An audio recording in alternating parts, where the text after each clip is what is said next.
What's the deal, YouTube? It's your girl, Miss Honey. Welcome back, welcome back, welcome back, welcome back, welcome back to the channel, everybody. It's your girl, Miss Honey. It's July 1st. That means the season opener of season 5 of Power. Power is back. You guys know they show the episodes early, which is one of the things we love the most about Stars and Power, is that we get to see the episode early. I saw this episode first at 6 a.m. and I hated it. I hated the episode. I was super disappointed. I found it to be lackluster. I didn't make any notes on it. I just watched it. And then I was very tired. Y'all know we had my dad's anniversary, my 75th birthday party on yesterday, Saturday. So I was pretty tired anyway and slightly irritated because I'm having work done around the house. So I needed to watch it again after I had had a nap and I, had like a fresh mind, which I'm glad I did because ta-da! Look at all these notes. Okay, so I still, don't like the episode. I don't think it was a great opener. I feel that the acting was really, really off. Like, it just was not great to me at all. Everything seemed contrived. It seemed forced. I just didn't care for it. This episode is called Everyone is Implicated. Again, season 5, episode 1. This is the opener. Basically, we're all over the fact that Raina is dead. We're over it as viewers. They are over it as a storyline. The characters are all over it. The actors themselves are over the storyline of Raina being dead, shot dead. Like, everything that is forced or injected in about Raina, it appears to be forced. It appears to be just haphazardly injected in somewhere. Like, nobody really gives a flip about Raina. The person that probably cried the most about Raina this episode is Keisha. Ghost was in the shower, supposedly crying. Like, you don't give a damn. You don't give a damn. I mean, it's just how I felt about the episode when I first watched it is where and I know a lot has happened from season 1, episode 1 until now, but gosh, is it me or is Ghost and Tasha so weak right now? Like, even Tommy is even Angela, like, nobody is making serious money moves. Nobody is making, real smart decisions. I want to stop calling Ghost all of a sudden. I just want to call him James because it's nothing Ghost-like about him. Like, he's running around looking ashen and he's just not on top of his game. Like, so much has slipped by him and has snowballed and turned into this whole system of fuckery that I have zero respect for his character. And even though he was like this drug dealer that was killing people in the first few seasons, he was smart. Like, he was cunning. He was always kind of like 2 steps ahead. He looked like he wasn't up on it, but he was up on it. Like, that's what made Ghost great. And like I said, everything that happened, maybe they're trying to make him seem a lot weaker because of what happened to Raina. But again, there's not a lot of tears for Raina this episode. Tasha tries to force herself to cry several times for Raina, and it never really takes off. Like, it doesn't. We have not seen Tariq shed a tear about any of this, about the fact that he has ended someone's life, the fact that his sister's life has been taken. Like, It's so contrived. I don't know why we didn't just pick up after Raina's funeral. I don't know why we didn't do that. It's just, you know. But let's talk about it. First, we're gonna talk about. Let's talk about Tommy. Um, the episode opens really with Tommy and James and Kanan walking the streets looking for Dre. They on their way to Tommy's crib to talk, and you know they walking like the three amigos. And Tommy goes on in the building. Ghost goes in the building, and Kanan is behind Ghost, and Kanan and Ghost stops and says, "Yeah, man, how do we know we can trust you?" Like, what is a person supposed to say in that moment? Oh, well, you really can't trust me. You know what I'm saying? Like, it's an oxymoronic question, because if the person is truly not trustworthy, then they're gonna lie anyway, convincingly, hopefully. You know what I'm saying? Like, Kanan has gotten away with so much, and he really makes Ghost and Tommy both look stupid as hell, in my opinion. But I digress.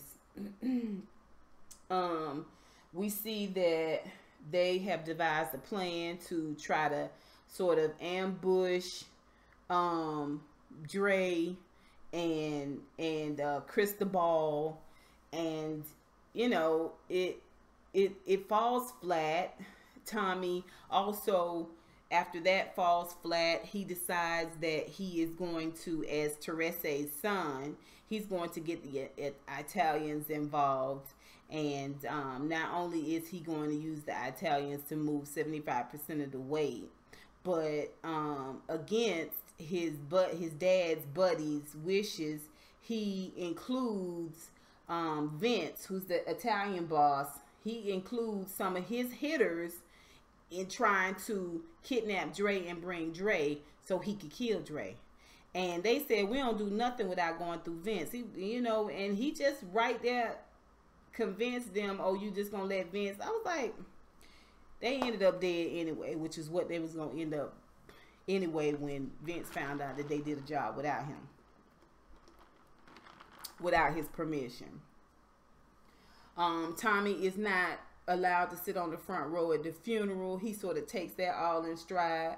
You guys know the old Tommy would have stewed about that and chewed on that and turned that funeral out. We already know. We already know that. Like I said, none of these characters are familiar to me. And I'm not saying that things that have happened, griefs and deaths and, you know, jail time and like all of this stuff that has happened to our characters in one way or another shouldn't affect them. That's not what I'm saying. But foundationally, it just seems like everybody is off all together. Like Tasha doesn't really seem like the bad bee, and she hasn't seemed like the bad bee in a while, even before Raina died. So I'm not buying that all of this is because Raina is dead, because we have already proven that nobody gives a flip about Raina. Okay. Let's talk about Tariq. Tariq is still disrespectful. He's still hard-headed. He still don't care about his family at all. He still does not see his place as the upcoming patriarch of the family. Like, you don't even see yourself as a possible head of this family at some point, head of the business. Like, you're not even thinking about that at all. You still don't care. And at the funeral, he learns a lot about what's going on by sort of sitting in conversations that that James and Tasha are constantly having in his presence. James is really not taking it out on him necessarily, because I think he could take it out on him a little bit more, in my opinion. But he kind of blames Tariq, and I just don't understand. I don't understand how black is this family, because they go down to the church to make arrangements. Lorenz Tate has set up the whole thing with that Fugazi pastor there, and Tariq volunteers after Lorenz mentions it to do the eulogy for Raina, and his mom and dad are like, Tariq, no, and he's just like disrespects it. What happened to the conversation on the way to somewhere? My mama always had a thorough conversation with us on the way somewhere. This is what we're gonna talk about. Don't get involved. Don't say nothing. We're gonna be in here 5 minutes. Don't ask for nothing. Don't do this. Don't do that. Let's go. Why Ghost and Tasha not prepping this boy? I don't know. Why they still trying to insist on treating him like he's still some middle school kid is just redundant in the its purest form to me. That's redundancy. Like, I don't get it. But Tariq, like I said, is the least mournful about Raina. You know, his mama has packed him up and got him shuffled off. His daddy and Tommy have cleaned up Ray Ray's body and gotten rid of that.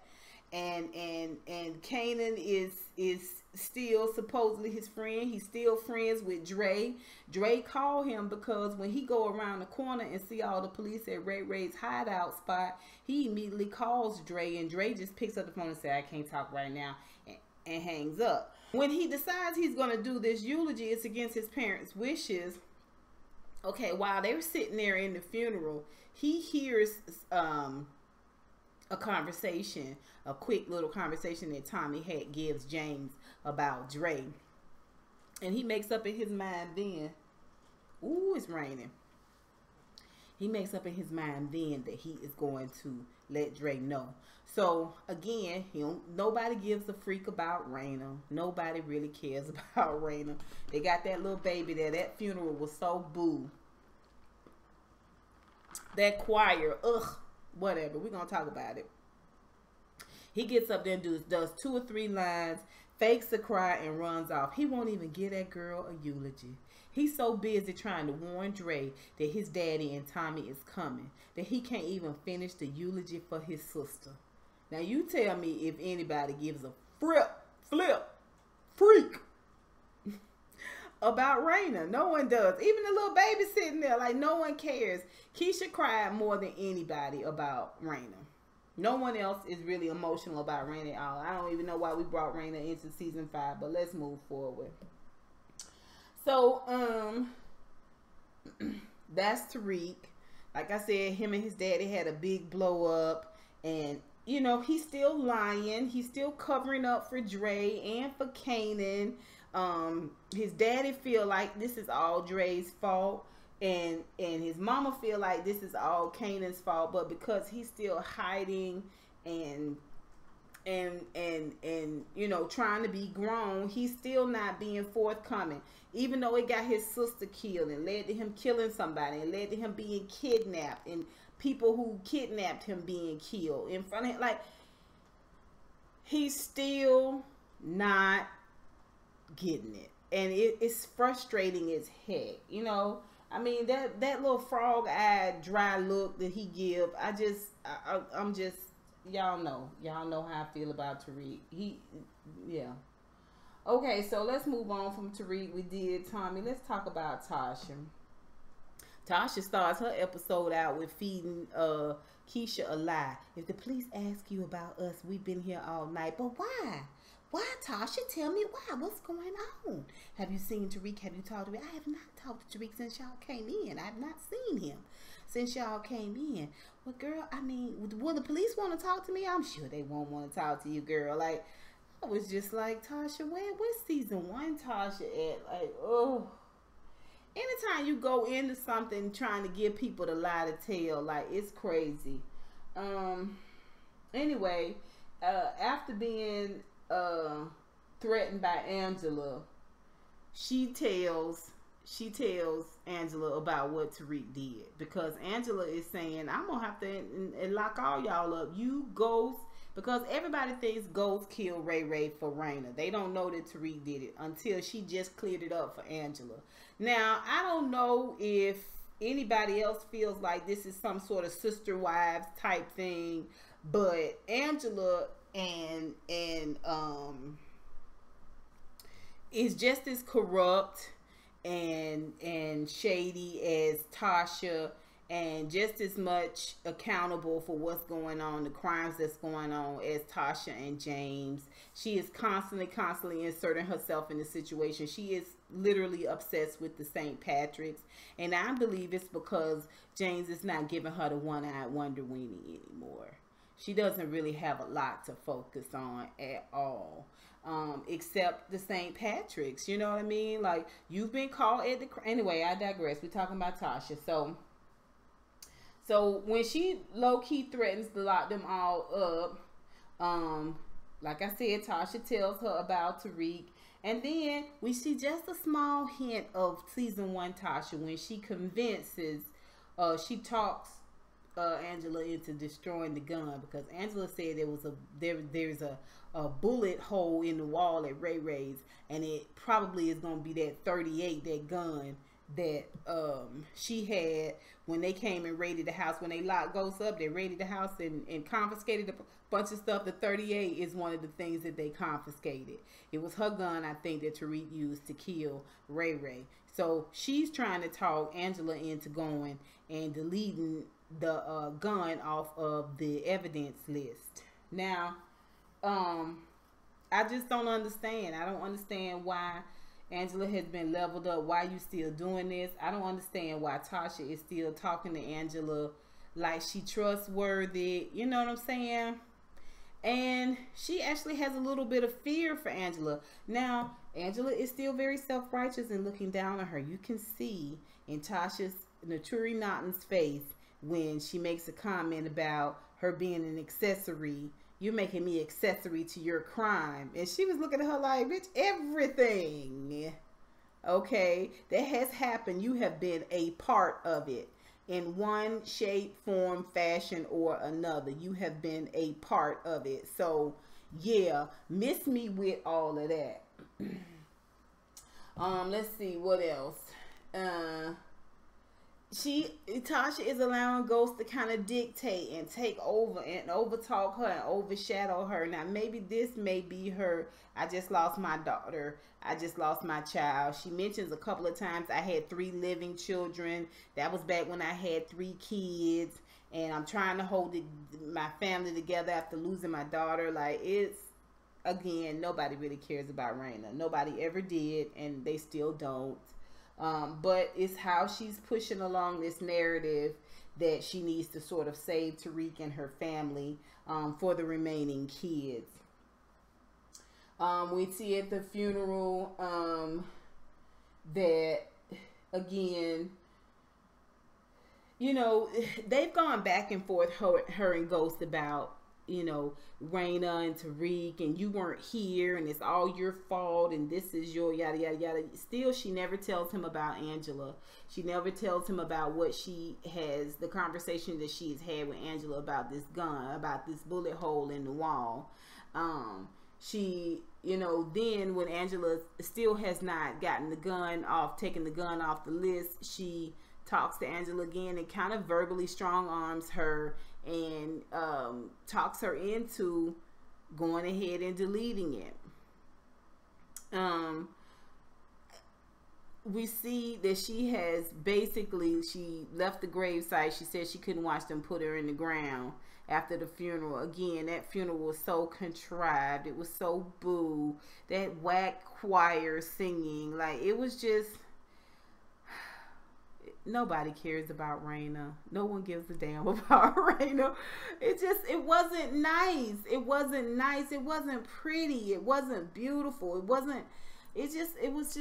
so unnecessary. It really was not necessary. And to hear them cameras just continually click like that, like Naturi's hair wasn't together, her outfit wasn't together, they wasn't sharp like they normally are. Like, that funeral was so whack. Like I said, she's been going back and forth this whole episode with Ghost, but you never tell him you talk to Angela. You never bring Angela's name up at all.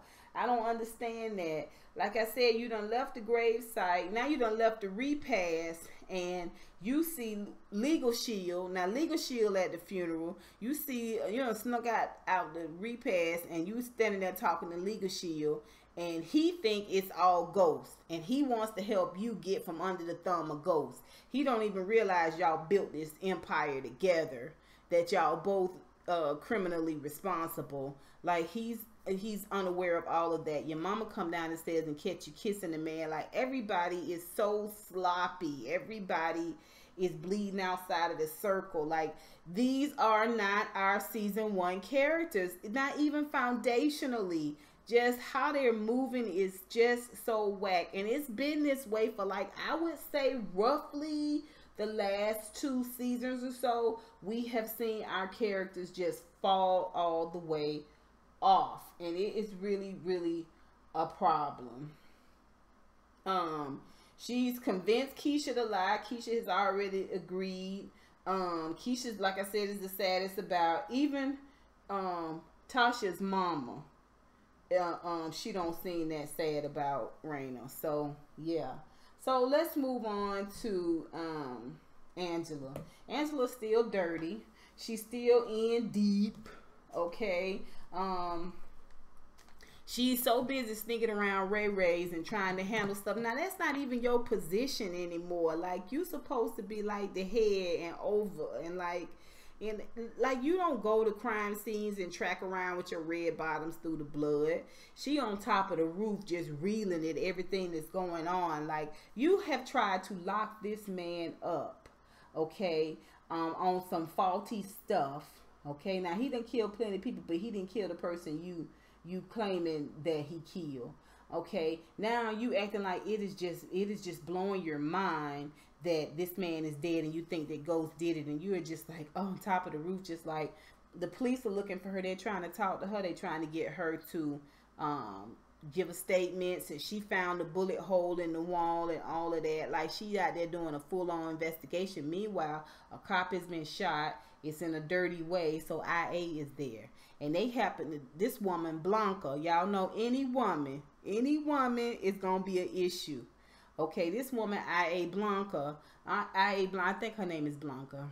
I.A. Blanca, which is Internal Affairs, I.A., sees her and asks the police about her. It's like, oh, yeah, that's District Attorney Head HBIC in charge of, you know, yada, yada, yada. And she was like, oh, okay. Well, she does a little investigation. She finds out that she didn't sign in or out of the crime scene. And she knows that Angela told a man to keep her name off the list. Okay.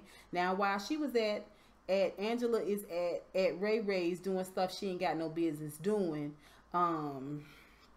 Maria Suarez is down talking to the white prosecutor and telling him that the voice that she heard the day she was kidnapped and her boyfriend disappeared was James St. Patrick, and she know it anyway. Even though she was blindfolded, it's only an oral recollection of who he is, and that is not really as credible as a visual recollection.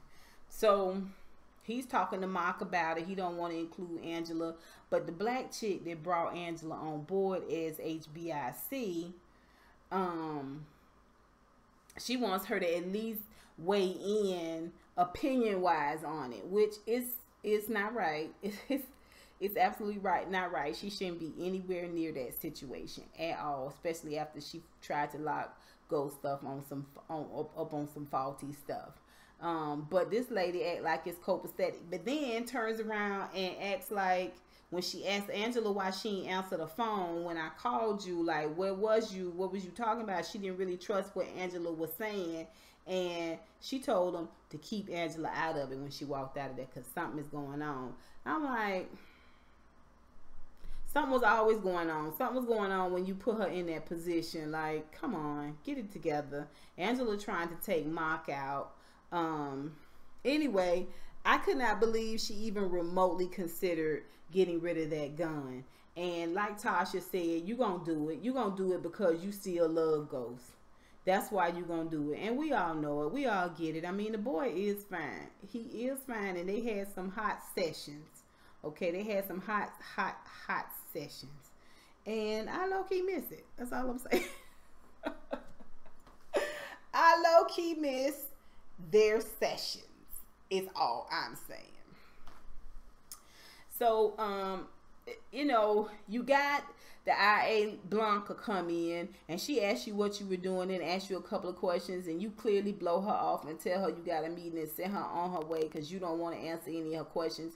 You can tell that the lady is investigating you. This is before you decide that you're going to go ahead and delete the gun from the evidence list. Okay, you decide you're going to delete the gun from the evidence list, and you know that this woman is looking at you crazy. You know that this woman is IA, and IA investigates everything. The woman, IA Blanca, after she has this conversation with Angela, kind of brushes her off and shoos her on out. She goes over to see Ray Ray's little cousin, the one that was messing with Tariq, and not only does she question her about who came over to talk to her and what was going on with the situation, but she also sees a little card there from Angela. When she asked the lady, did a woman come around here to talk to you? And she was like, no, just other police officers and things of that nature. So she owned to Angela. You know, just in time for Angela to go ahead and have deleted that gun. Like, how stupid can you be? How dumb do you have to be? Now, she signed in as somebody else, but you signing in as somebody else from your computer, from that IP address, is just like you signing in, girl. You can't be this dumb. You cannot be this dumb. But this is what privilege does. Privilege teaches us that we can get away with anything. We'll figure it out. We'll deal with it later. So, like I said, she's all in for evidence tampering with Tasha. Tamika, the head HBIC, Angela's boss, is on to her. And like a true criminal, she goes over the strong arm and low-key blackmail laptop lawyer, which is James's lawyer, about, you know, working with him to get him back his law license back, because Mop had his law license taken because of some things that was going on with Jamie's case. So she goes over there and he shows her zero respect, because as far as he concerned, you basically trying to call Jamie a criminal and you just as big a criminal as Jamie, so miss me with it. Like I said, she's full on colluding with Tasha, and she says she doing it for Raina and doing it for Tariq, and Tasha was like, boom, honey, boom, you doing that for yourself. Like I said, she's in love with the St. Patrick's. All the girls are on to her. All of the girls are on to Angela. You know what I'm saying? She can fool the boys slickly, cunningly, but the girls are on to Angela. So let's talk about Ghost and Drake. Okay, so I'm so disappointed in Ghost. They come up with this scheme that they're going to set up Cristobal and Dre. That goes horribly awry because Dre is, you know, let Miss Kemp tell it, he is Ghost 2.0. Okay, so he's kind of staying 2 steps ahead of Ghost at all times in this episode. Anyway, so when they go to try to ambush the man, shots are fired and Ghost gets hit. And we think when he's hit, he's genuinely shot, but it turns out he was just grazed. And this is when we get to see Laptop Lawyer for the second time. Y'all know we call him Laptop Lawyer because he still got that laptop with the prosecutor's voice on it in conversation with Tommy. So that's why we call him Laptop Lawyer. Okay, so he's got a doctor there, and they're like the Three Stooges, Ghost and Tommy and Kanan. The fact that Ghost has any trust whatsoever for Kanan after he you know, wooed his son away, basically got him hooked on lean, exposed him to not only being killed, but drugs and robbery and criminal activity. Like, It's so, and remember, he shot Sean. Kanan shot Sean, his own son, straight square on in the face. If somebody shoot their own child straight square on in the face, I'm not really sure why you would ever have any dealings with them. But okay, the enemy of my enemy is my friend, I'm assuming. And what investment do Kanan have in legitimately getting rid of Dre? You want to get rid of Dre because you don't want it all to really come out about how you blackmailed him and everything and kept him from telling Ghost and all of that. It's just stupid. Like, Ghost has always been smarter than this, and it just blows me away that he's playing Boo Boo the Fool right now, or at least he looks like it. Like, where's the club, Ghost? What's happening with that? Why are you looking so dusty and ashy and just played out this episode? I just don't understand. I know we trying to blame it on Raina, but you done let Lorenz Tate, the councilman, playing your whole daughter's funeral. That sad little bouquet of flowers. Like, I was like, this church supposed to be lit up with flowers. Like, who does a girl's funeral like this? Who does it? Who does it? I mean, you don't give a flip about Raina. I don't care what anybody says. I really don't. And you hunting down Dre is just anyway. Let's see. Let's talk about James. He completely snowballs Tasha. He talks over her. He sells the councilman's vision to her. They're not having any conversations of substance with Tariq. When they get back, his frustrations and anger with what's going on with Dre, was what's going on with the councilman, and the fact that he is not getting the old soft squishy box from Angela anymore. He is lit up. He pushes Tariq around, and they ask him a whole bunch of questions, which leads to absolutely nothing. He is weak and mealy mouth when it comes to the councilman and standing up for that. He did try to inject and say that some of the buildings or businesses or something were going to be named after Raina. That's why he was doing the funeral the way the councilman wanted to do it, with the press and all of that stuff there. Like, we're just seeing small little glimpses of Ghost, but we're not seeing our Ghost, the Ghost we know that handles things and gets things done.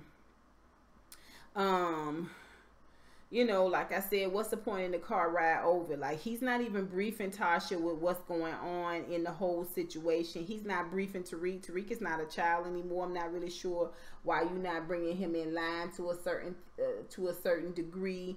Like I said, what was the whole car ride over for? To go see the church? Like, I don't even get it. I don't understand it. Tariq agrees to do a photo op. When he agrees to do the photo op eulogy for Raina, Ghost, I mean, so contrived. Like I said, Ghost was easily ambushed and shot and bested by Dre and Cristobal. He and Tommy are saved by Kanan. Like, Kanan driving in with this extra huge large gun, which clearly represents his penis. And he's just like boom, boom, boom, shooting this cannon and get in the car, and he backs out. I was just like, contrived. Why do they call him Ghost? Do we know? Do we remember why they call him Ghost? No. You can see this ninja coming from a mile away. Okay, let's see. Like I said, he blames Dre while Tasha blames Kanan. The whole episode, Ghost is basically ballless, except for when it comes to pushing Tariq around about, you know, what happened with Raina, and just taking all his anger out on Tariq. And in the end, when Ghost is at the gravesite, like, we're supposed to believe from daylight to nighttime, Ghost has been standing at Raina's gravesite. Like, miss me with this whole Raina situation. Like, I'm so... And Dre just rolls up on him at the gravesite. And he goes to get a gun that's not there. Nah, you don't have a gun. Not out here. Not out here. Not out here. Not at this time at your daughter's gravesite. And Dre just basically lets him know, if you harm me or any of us, I've got the full protection of the Jimenez cartel, and we will kill you and your whole family. So yeah, that's what it's gonna be. And Ghost is still standing up with them tight jaws. I was like, good night. Your name is James. It's not Ghost. If you want the name Ghost back, you're gonna have to earn it, sir. So let's talk about Dre. Dre is supposed to be Ghost 2.0. Let Miss Kemp tell it. We talked about that, but no. He is it's just something about him that's not as suave and not as smooth as James is. He has gotten a lot accomplished, I will say that. He to me is not even remotely the kingpin that James was. But we do see him discussing with Cristobal the fact that he killed the priest. He's not even blinking at that. So, he's juggling a lot of lies. What I hate most than anything is that he is still lying to Tariq, and he's still involving Tariq.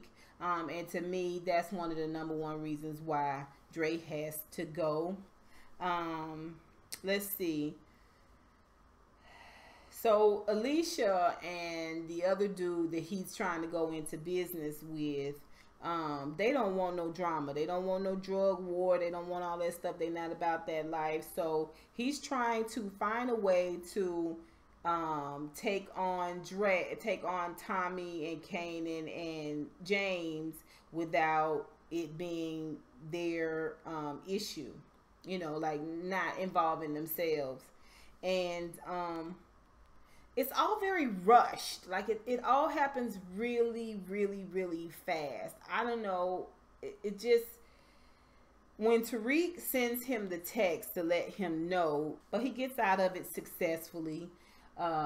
We see him planning and kind of scheming, but we have not really seen a whole lot of full on action from Dre. I would like to see that. I would like to see a little bit more from Dre. If Dre's gonna be around, let's pull his character out. Let's talk about it a little bit more. Let's slow this thing down, because the way the episodes are being rushed, the way this episode was rushed, the storylines are being rushed.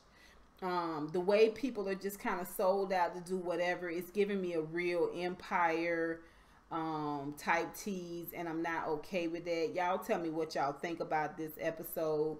Of course, we've got our regular fodder, people who are liable to be killed at any moment, which is Legal Shield lawyer that likes Tasha, laptop lawyer.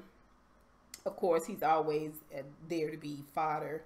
Of course, we have IA Blanca and HBIC. So we've got these people. What do you guys think? What did you guys think about this episode?